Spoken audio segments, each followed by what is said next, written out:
House Minority Whip Steve Scalise joins me now. Congressman, thanks so much for taking time for us today. With this current iteration of calls for defunding and diminishing the role of Department of Homeland Security, and I say this current iteration because it's certainly not the first time we've heard calls for this from progressives. Do you get the sense from where you sit that this push is coming from the president, or is it likelier that it's coming from the progressive wing of his party, maybe even including Vice President Kamala Harris? It seems to me from where I sit, there's a little bit of a divide. Yeah, Jillian, it's good to be with you. And frankly, it's very disturbing when you hear a sitting member of Congress referring to people who are keeping our nation secure as terrorists.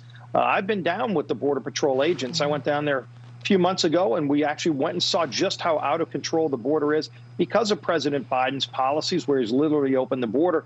The real big concern is that right now it's the drug cartels from Mexico who have operational control over America's southern border. And the Democrat Party has become more and more in Washington the party of defunding police, defunding Border Patrol, defunding ICE. Who's standing up for Americans who are hardworking, who want to have a functioning legal system of immigration, including, by the way, the millions of people who come here legally, who wait in line, who follow the process. And so I think they're first of all, they're way out of step with the American people. But the left, the far left radical base of the Democrat Party is controlling the agenda, and President Biden is letting them write these policies. He has yet to stand up to any of them. I'm curious to see, Jillian, is President Biden going to speak out against a sitting member of Congress referring to our Border Patrol agents as terrorists, people who work for his Department of Homeland Security? Yeah. He's yet to show he's willing to stand up to them. Interesting. So it seems like you're saying it's one thing for the president to not be on the same side and not overtly support these policies. It's another thing if he's actually going to take a stand and condemn the people in his party that are calling for these moves. I want to make sure, sir, that we get your take on big tech today, because it's a very hot story for us. On the same day that former President Trump announced his lawsuit yesterday against Facebook and Google and Twitter, we did have a House caucus. Republicans unveiled this legislative agenda to break up big tech and crack down on censorship.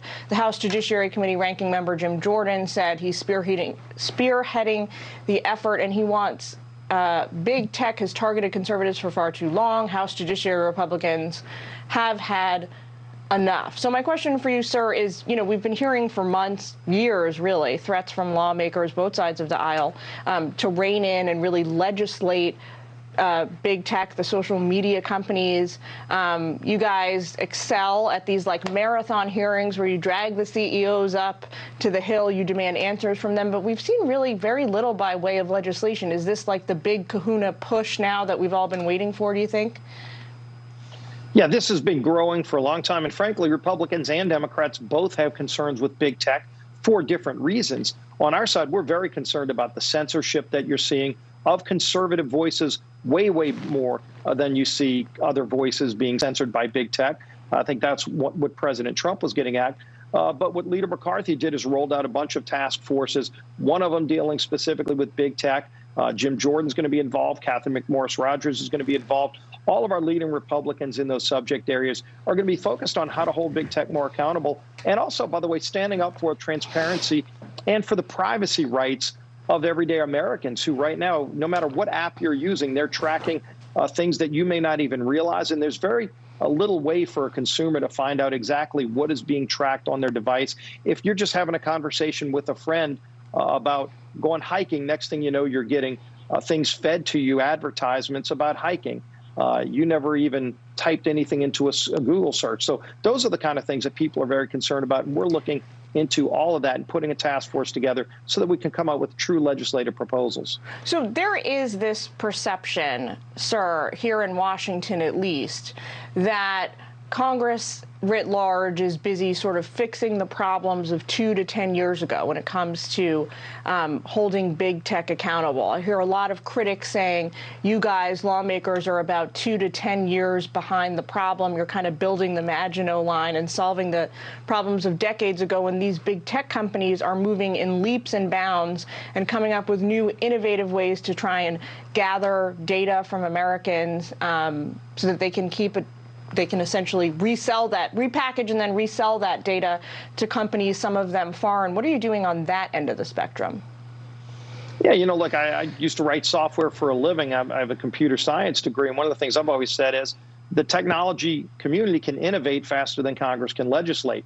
And, one of the things you've got to look at now is privacy is the next realm. And it's not, you don't pay for apps anymore. It's because they're aggregating data from people who use these apps.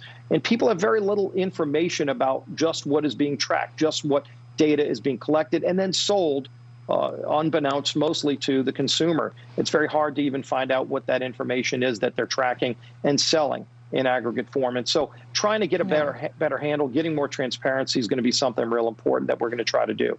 Well, Congressman, thanks for taking time to break it down for us today. We wish you the best with the task force going forward. Please come back to check in with us sometime soon. Will do. Thanks, Jillian. You bet.